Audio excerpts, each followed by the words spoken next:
Teško mi je reći koja mi je najdraža žena, zato što su sve žene zakon i sve ih volim, ali moja majka je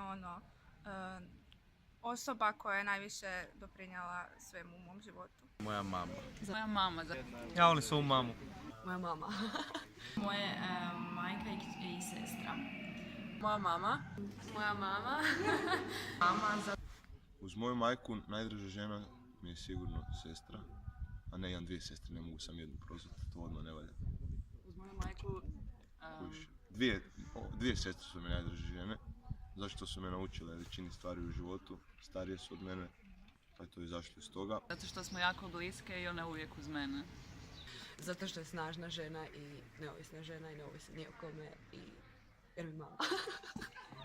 Zato što je uvijek uz nas, uvijek nam pomaže i zato što je najbolja osoba ikad. A zato što radi jako puno, a uza sve to ima puno vremena iza nas, a nikad ne pokaže da je umorna i uvijek nastavlja na prvo mjesto i eto, to je to. Zato što se uvijek brinula za mene. Moja najbolja prijateljica. Zato što, eto, ne znam, i ženska verzija mene jednostavno. Moja najdraža žena je moja baka Slavica, zato je radi prefine kolače. Baka. Zašto? Zato jer je najpametnija od svih ukućana. Moja najdraža žena, evo, iz glazbenih voda i to je Jaja iz Jinxa. Ženu obožavam, sjajna je, ima glaščinu, volim cijeli njezin život, što je sve napravila, čime se sve borila u životu i dapače volim njezinu muziku. Pa, rekao bi Patti Smith, punk, cijela spika i tako to.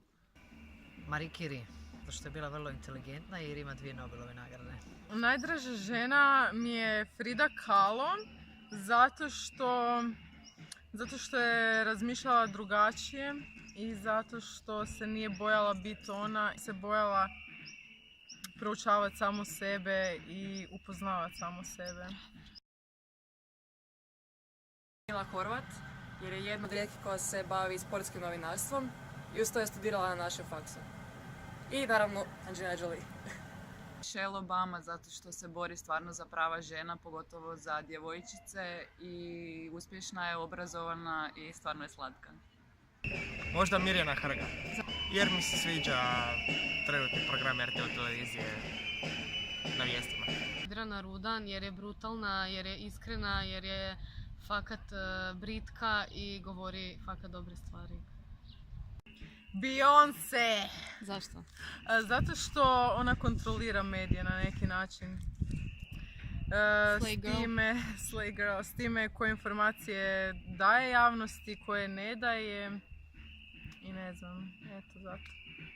Jelena Jurišić, jer je super profesorica i novinarka.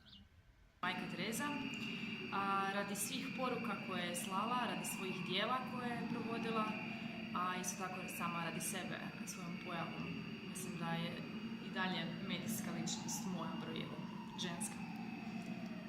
Pa, političarka koja se kandidira za gradonačelnicu, sad Mrak-Taritaš. Ne iz nekog posebnog razloga da podupirem ili tako nešto, jednostavno stara, simpatična i kao tračak pozitivnog svjetla.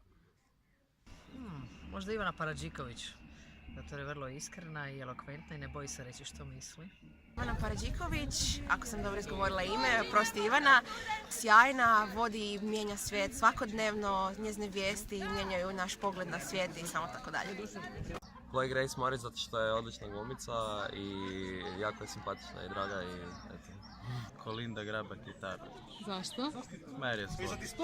Ellen DeGeneres, zato što ona na specifičan i komičan način podiže pitanja o društvenim problemima. Vjerojatno Oprah, zato što se ona isto brinula za sve oko sebe i velike komunikator. Poštujem mnogo žena u medijima, pogotovo Oprah Winfrey, zbog njezinih stajališta i zbog utjecaja na hrvatsko stanovništvo i micanje diskriminacije iz društva. Kako da ti da ruke staviš? Čekaj, nisam to promislila. Iz početka, ajde. Ali želim da se vidi Angelina, kužiš, neću ju čelo izrezat. Dobro, čekaj da se sjetim zašto me Frida Kahlo super. Samo gledaj i kontroliraj ovu ruku, tako. Ajde, jebate. Tamo gledaj, ona će rezat. To, a da...